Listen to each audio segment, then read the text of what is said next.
obviously took the 7:30 a.m. thing. So I stopped going for a long time, and I really missed it, but continued to stay involved in construction. I'm almost to my PowerPoint.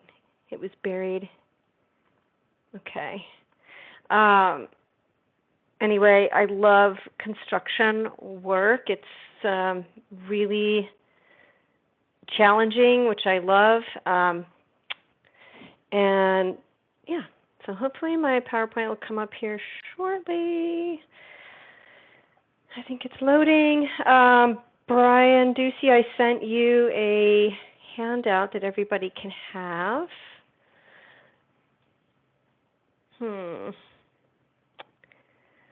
Okay, it's coming. It's slow to load.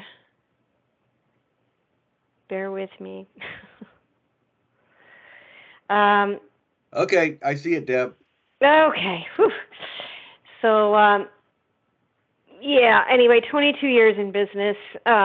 We're a small team. We're locally headquartered here in Seattle area, and we work nationally. We used to work globally until just very recently I made the decision we needed to stop doing that because of GDPR issues, but we're still national, which is awesome.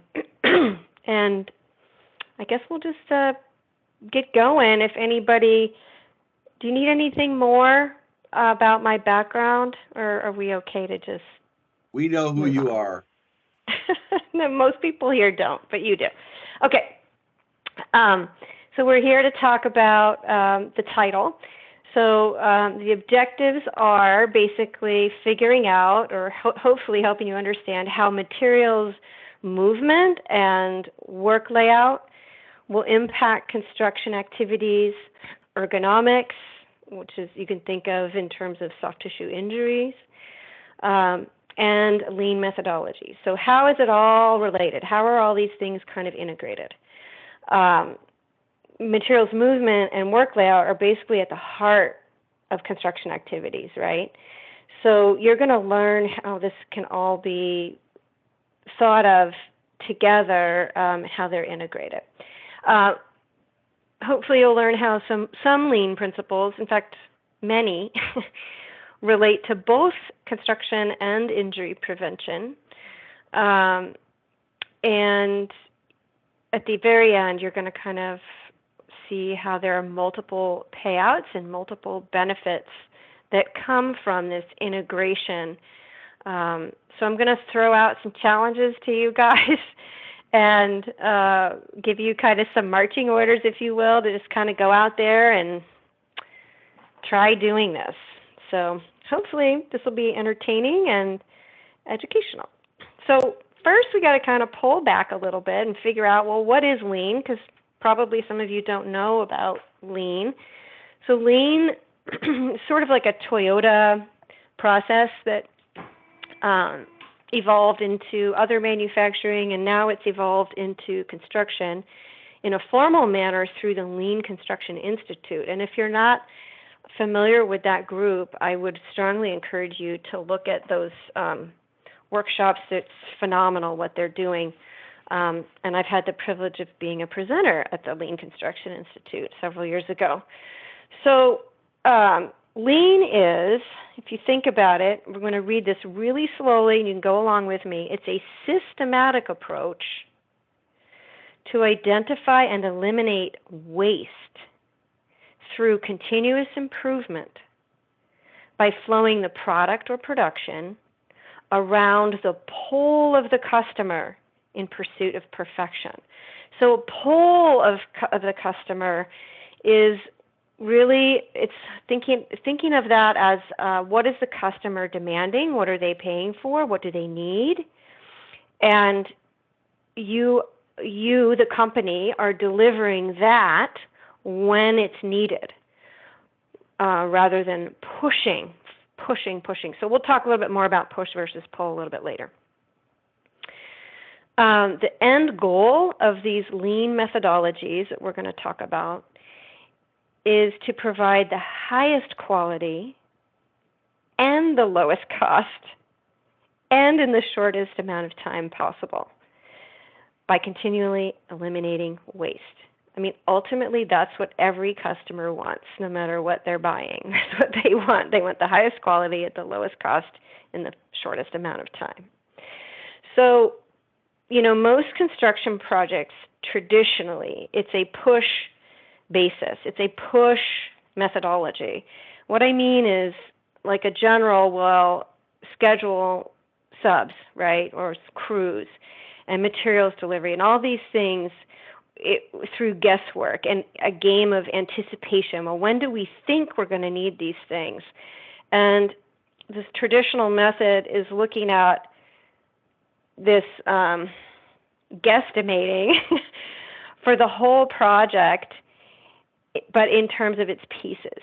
And every single individual piece or sub, you think about it just different ways, but it's managed separately for quality, time, and cost, each piece.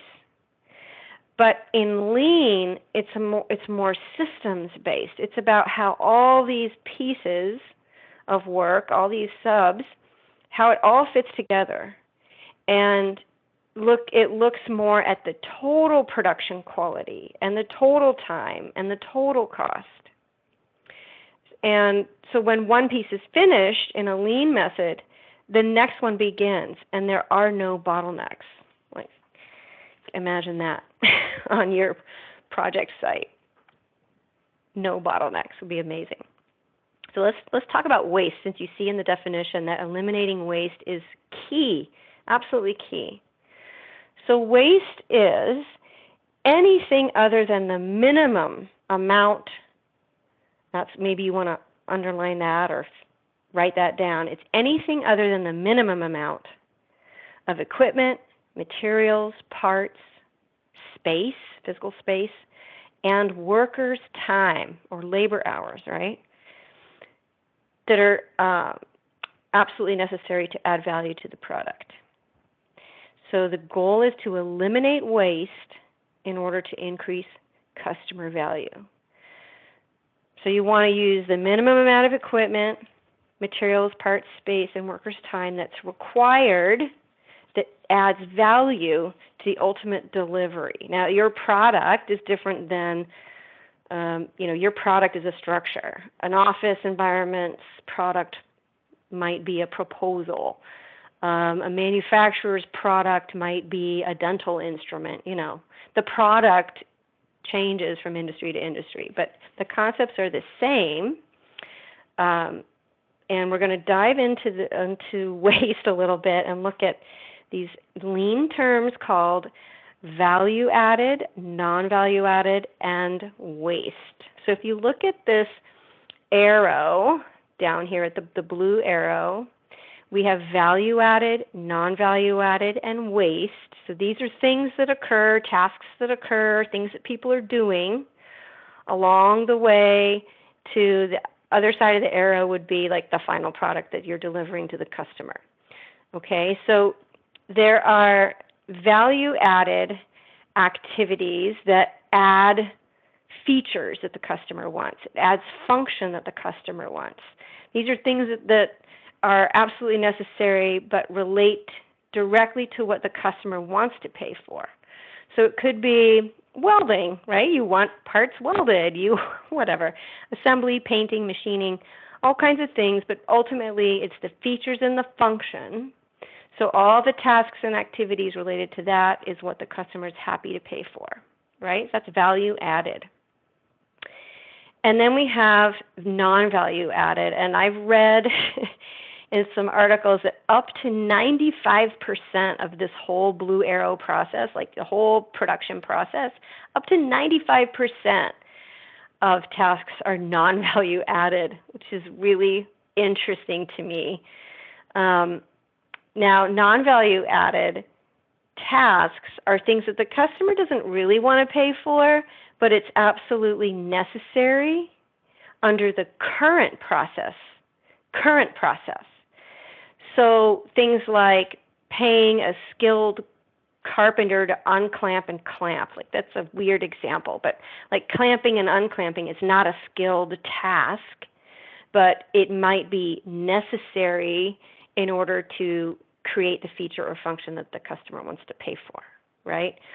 Changeovers, inspections, packaging, purchasing. There's a lot of things that have to happen that are non-value added, but if you can reduce these, particularly if they are a safety risk, you're ultimately going to end up with much faster production time and higher profitability, and of course lower injuries. But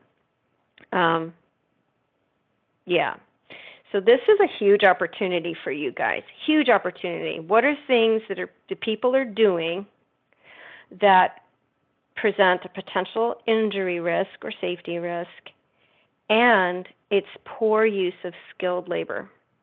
This is a huge area for improvement.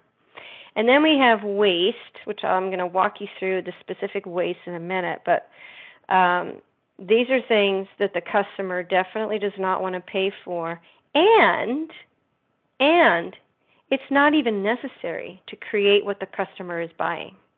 It's not even needed. So the difference here between non-value added and the waste is that the non-value added under the current process is necessary to deliver what the customer wants, but the waste is not necessary. So things like waiting. Why are people waiting, right? Walking.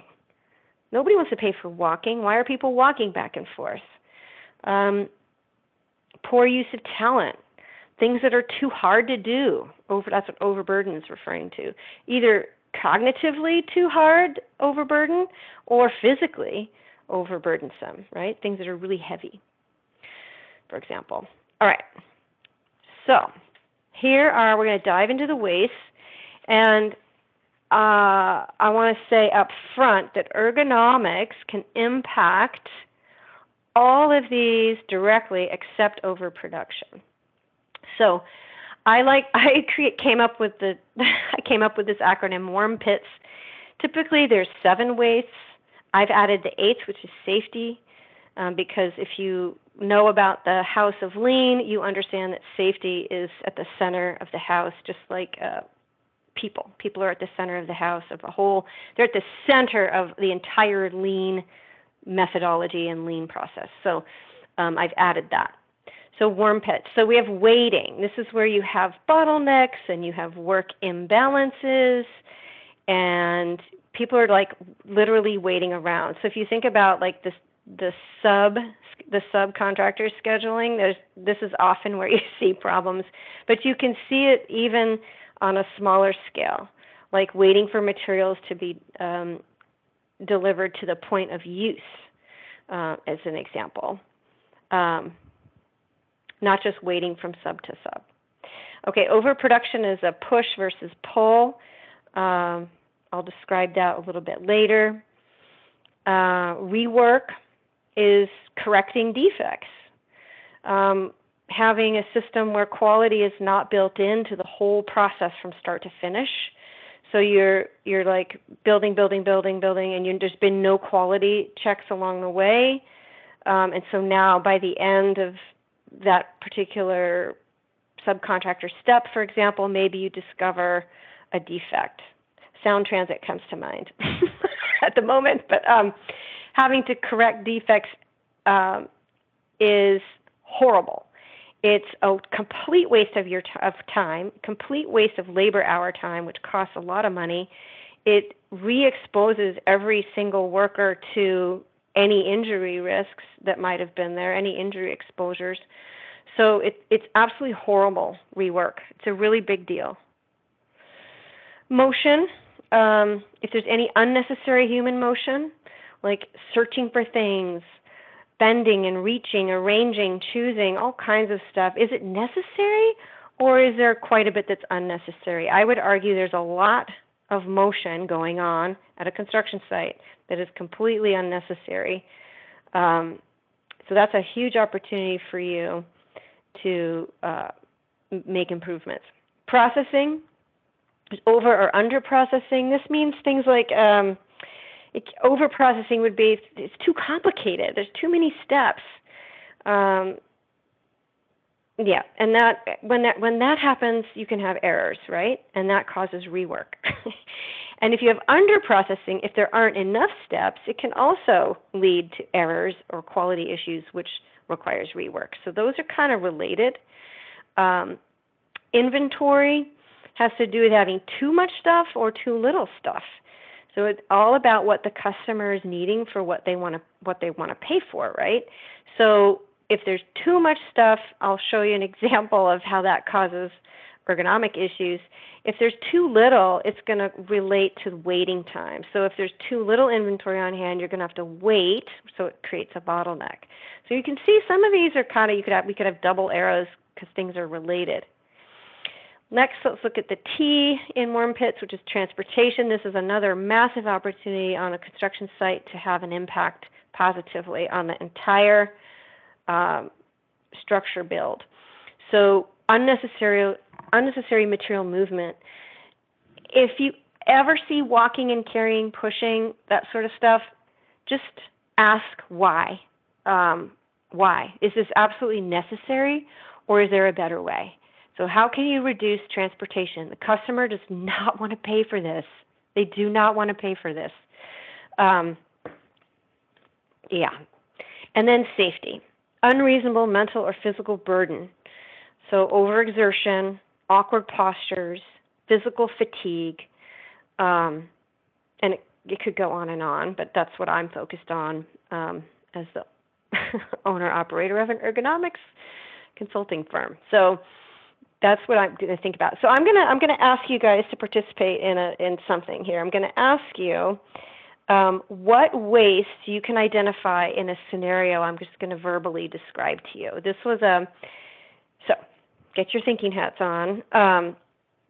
My husband and I, like literally, this was a personal project, and we had a hard landscaping project in the backyard, and we were the general contractors on this, and so we were responsible for scheduling. And this is so frustrating. We guesstimated how long it would take for the excavating subcontractors to complete their work.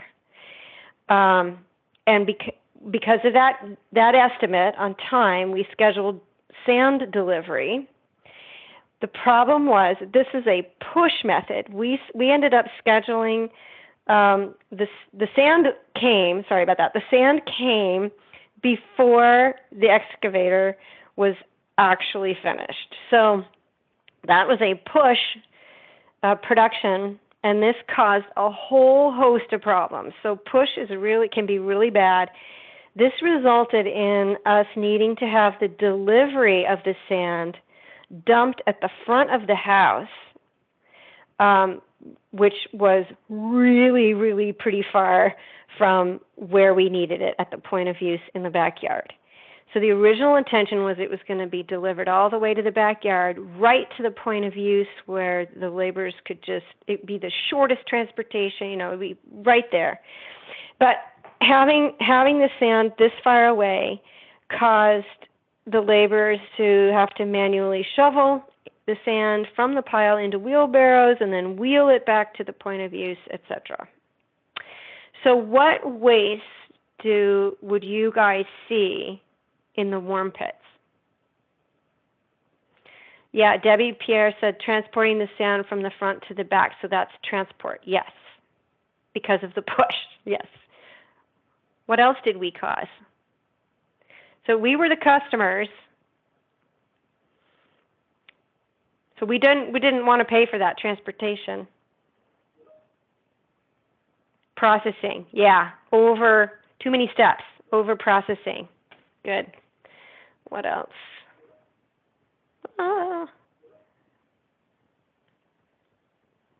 Trying to see your chats. Something weird just happened there. Unnecessary human motion. Excellent. Good. Did anybody? I can't see. Rework? Trying to think. Kind of. I mean, redundant work. Yeah, they had to shovel in and then shovel out.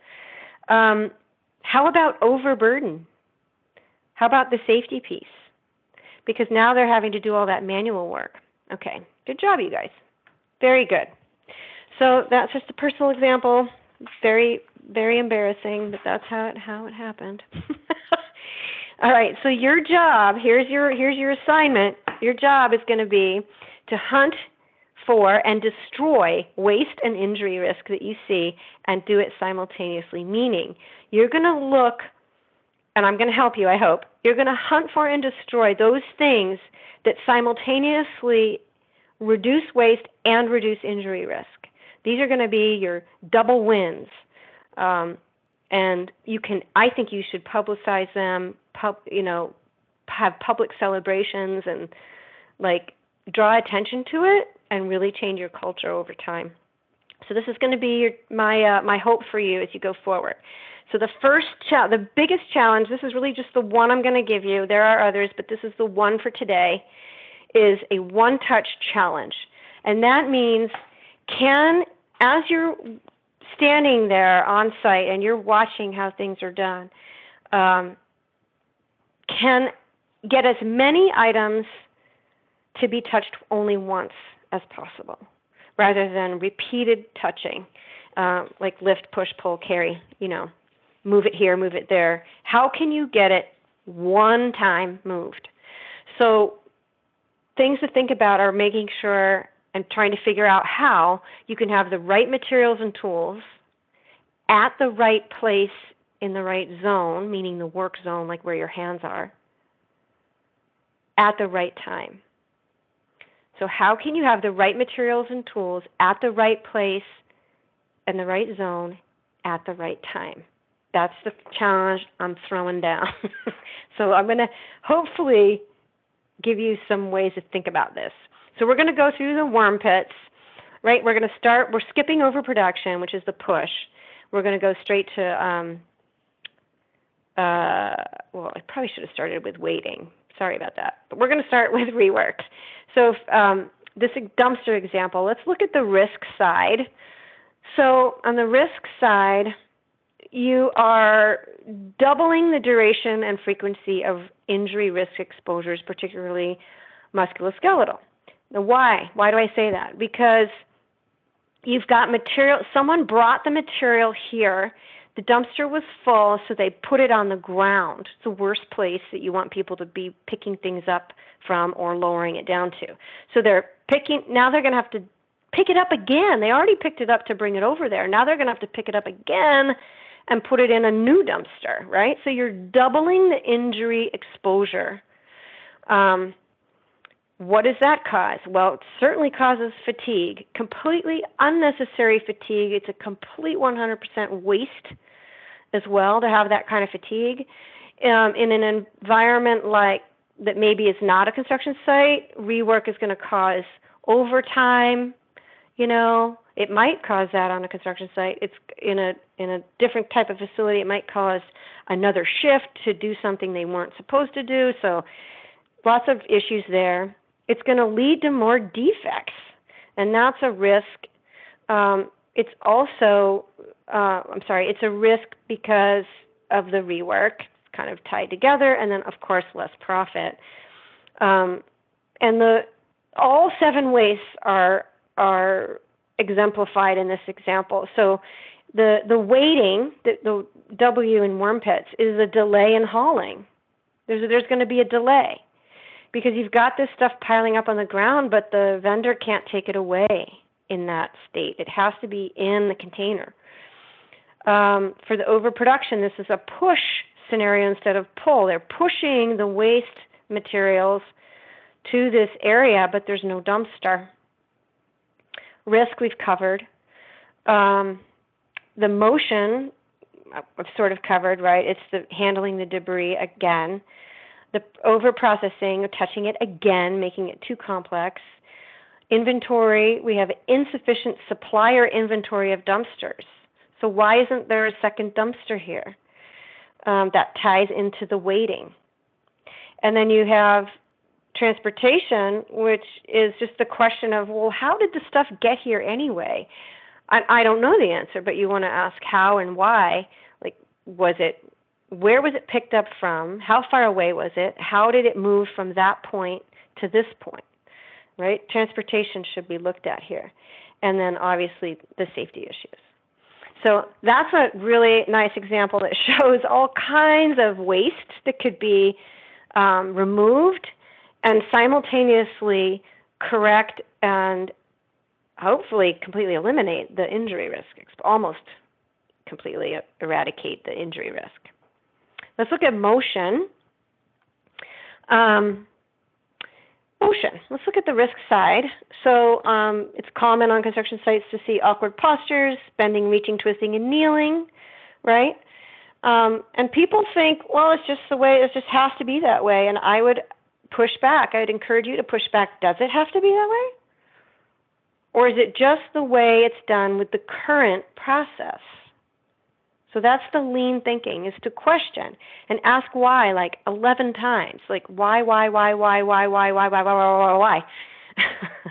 Question the status quo.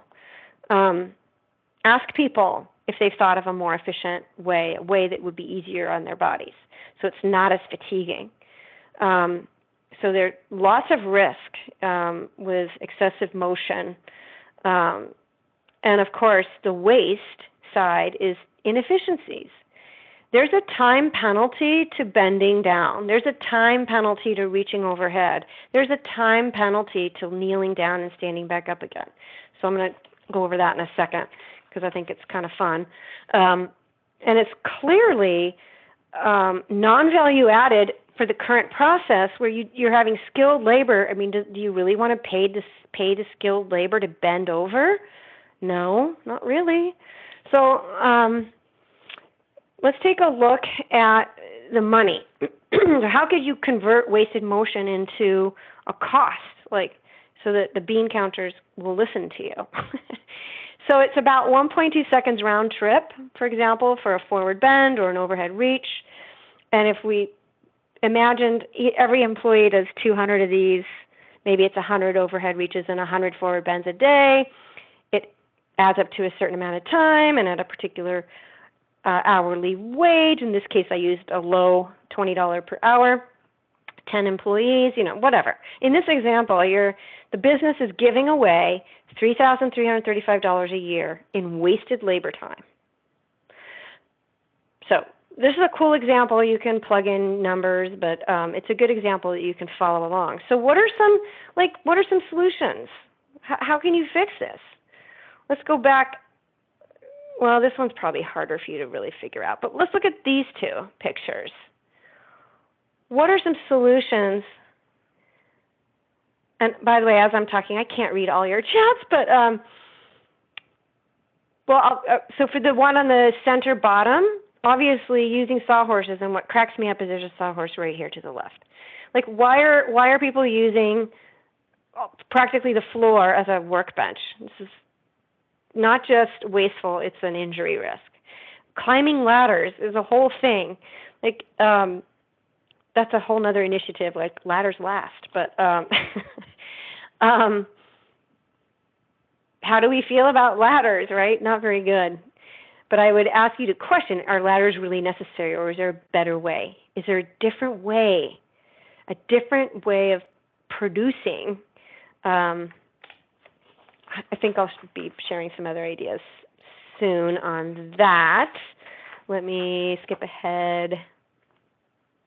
So here's some examples of here's some pipe. Let's get it off the ground and get it up, elevate it up. These guys were super clever. Instead of working on the ground, getting this item up onto a forklift. And yeah, I have some questions about some safety issues around this, not the least of which is this object secured to the fork? I know there's rules about this, but this one seemed safe enough at the time, and I was like, well, it's pretty clever. Right idea. It's the right idea. Maybe you don't want to use a forklift to do it. I don't know. Over here on the right, instead of working on the ground or on a sidewalk curb, this person decided to elevate the object that he needed to work with up to the truck bed. Brilliant, right? It's right hands are comfortable. He even can lean on here and relieve his back. That's pretty cool. If the pipe down here in the bottom, if the object is low, can you get your body lower so that you're bending over less? So I don't know. These are some maybe simple examples, but just helping to get the juices flowing for you on solutions. So by reducing the awkward postures, we're reducing fatigue, which by itself increases productivity. And clearly we're preventing injuries, which obviously improves productivity and getting on-time deliverables. All right, let's look at processing. We're in the worm pits. We're at processing. So this plywood movement drives me nuts. It's manual. First of all, it's manual. But how many times is this board touched? And it goes from one person to the next, and all of it is an ergonomic injury risk, hugely. Over here, concrete blocks. Where are those positioned? And how many steps does it take? And is it too complex? And anyway, so some solutions here are things like obviously reducing the distance, reducing the number of times something is touched, trying to get it as close to one-time touch as possible. Could you use larger or smaller panels? If they're larger, then the human being won't lift it. If they're smaller, it would be lighter weight. Could things be craned into position instead? And that should have been pre-planned, right? Can things be slid instead of carried or lifted? Anyway, those are a few sort of ideas, but I guess with the concrete blocks, most typically they'd be maybe presented on a pallet. Could the pallet be elevated? Anyway, lots of ideas. Let's look at inventory. Inventory is fascinating, huge opportunity, I think, for improvement. When you have over inventory, like shown here on the right photo, what a mess, right? So you can see how over inventory, having too much crap in your storage room, back at the supplies area, or even on site in your Connex or whatever, you're climbing over and around. And anytime you're doing that, you have an injury risk. Anytime you're climbing over and around, or you refuse to climb over and instead you're going to reach, now you have awkward lifting. And reaching while you lift is the #1 back injury risk factor. You might have repeated lifting. So if you look over here on the left photo, maybe this person needs to get to the bottom bin. So they're going to have to move 1, 2, 3 bins first, move them off, get what they need, and then move all of them back. It's completely unnecessary repeated lifting. Poor footing if you have over inventory. So big problems on the risk and safety side. And then on the waste side, it's taking up more space than you need. That space is valuable, and how should it be used? So we have vertical space and we have square footage space. If the more space you're taking up, the less room there is for human beings to work. The less space there is for maybe assistive lifting equipment or buggies or whatever, right? You also have waiting time because you got to search. In both of these scenarios, the worker has to search, and it's not just annoying. It also causes bottlenecks in the whole production process, so it has productivity impacts and therefore financial impacts. And the clutter can lead to errors. You could grab the wrong thing. Mostly that's what it would be. So there are storage guidelines, ergonomic storage guidelines, and this photo on the right is actually a live site that I visited, and I was just, I think I raised my hands in the air, hallelujah, and I was jumping up and down. I was so impressed that this group had very little on the floor, on the ground. They had really limited what was on the ground, which is just fantastic. So the storage guidelines are essentially, it's totally cool to have heavy stuff on the ground as long as it's not going to be manually lifted. So if you're just going to retrieve items out of that box or bin, for example, that's totally fine. If it's going to be moved by hand truck, totally fine. Otherwise, the heavy stuff needs to be between waist and chest level if you can, or for sure between knee and shoulder level. The medium stuff can go low, like below knee level, and then the light stuff can go up high over your shoulder. So those are the kind of rules. On transport, the transport waste and risk, we have carrying. I want to look at carrying on the risk side. Carrying is like you could literally just do, your first initiative could be around carrying if you wanted. Just like go out and see how much carrying is going on your job sites and do everything in your power to eliminate it. It causes high sustained forces to the wrists, arms, shoulders, neck, spine, and legs. It's very fatiguing and completely unnecessary most of the time. Obvious injury exposures with strains and sprains and all those body parts, and slip trip, because if you're carrying something, generally you can't see where your feet are, right?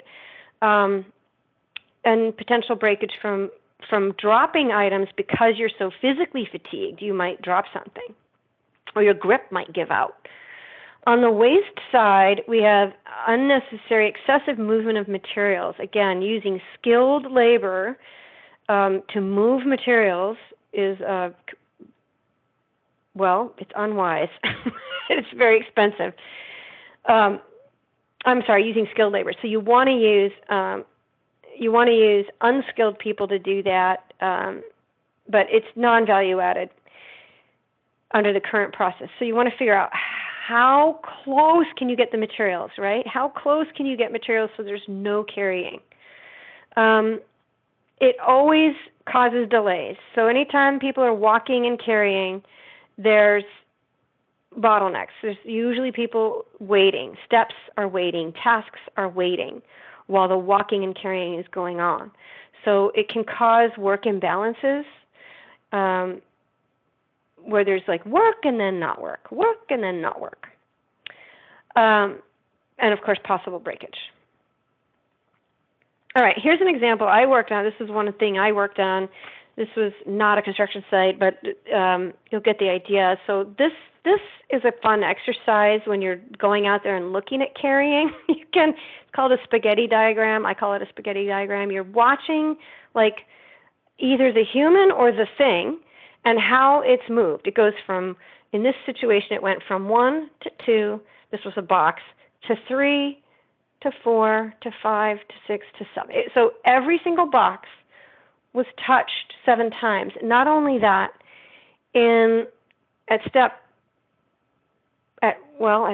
at like half these steps, often the boxes were on the ground or on the first layer of a pallet. So it wasn't just how many times each box was lifted that was causing problems. It was also where the box was located. And with some wonderful work with the team, so obviously, let me go back. This was over-processing, too many steps, too complicated. So there were a lot of things here, overburden, over-processing. And with a reconfiguration, we got it down to 4 handlings. So from 7 down to 4, it was just phenomenal improvement. So we fixed the over-processing, we fixed the wasted transport, we fixed the weight and bottlenecks, and we fixed the overburden. So it was tremendous.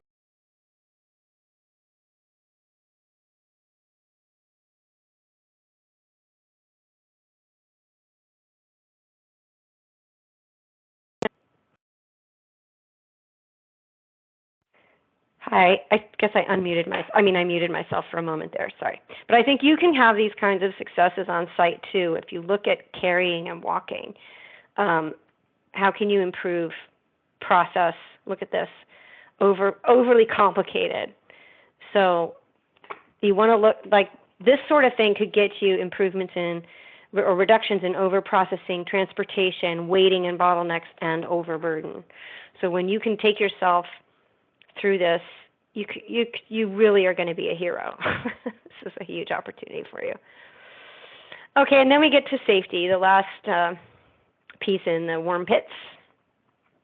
I don't know. Well, I think we're going to go over waiting. Are we going to go over waiting? No. Yeah, no, this is it. All right.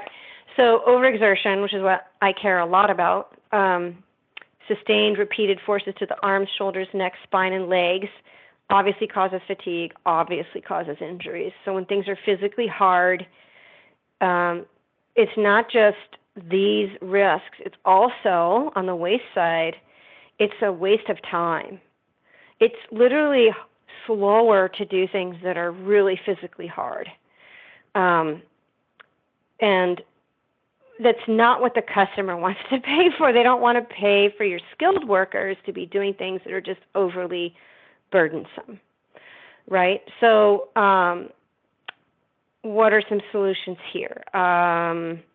Maybe lighter weight concrete blocks, maybe automatic adjusted like scaffolding, right? Maybe two-man.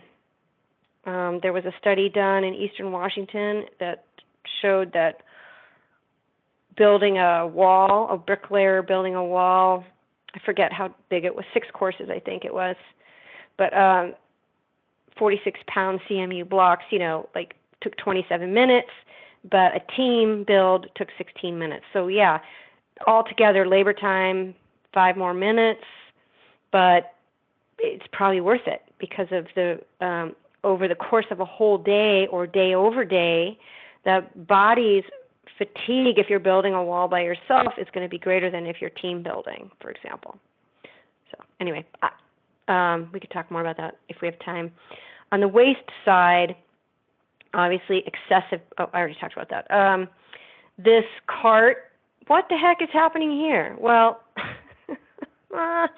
it turned out that the casters were bad. The casters were bad, and obviously the cart is overloaded. And anyway, so there is a fix for this. There is a fix. So if you see people working harder, like really hard, and things look really hard, and they're heavy physical burden, ask yourself, is there a different process? So just because all of these wastes exist in the current process, you want to challenge the current process always and ask, is there a better way? So pre-builts for some situations works. Sometimes you can have off-site assembly. Are cranes being used properly? Are they scheduled properly? Are you using the right kind of material handling on site? And there's all kinds. I mean, these are just a few little smatterings of examples, but you want to look for every little moment, every little possibility of reducing physical burden. Even if it doesn't seem like a big deal by itself as a solution, if you have a lot of them added up together, they have a very positive cumulative impact to the worker. And none of you can afford having people out on injury. All right, so workflow pre-planning. So in order to kind of see all that and whatnot, you want to figure out how to bring this thinking, this lean and safety integrated thinking into your workflow pre-planning. So again, your job is going to be to hunt for and destroy the waste and the injury at the same time. You're looking for those opportunities that help both. And again, the one-touch challenge is the first one for you to really think about.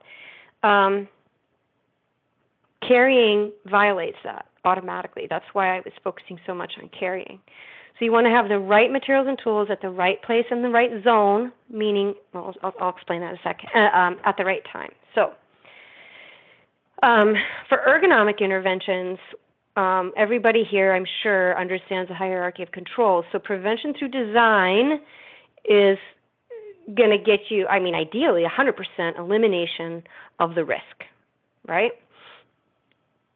I mean, that's really, full designing it out would get you there. Sometimes you can't design it all out. So We have this range of 60 to 60 to 100% prevention through design, and it bleeds into engineering controls where you're looking at modifying the environment, the equipment, the tool, the layout, the workflow.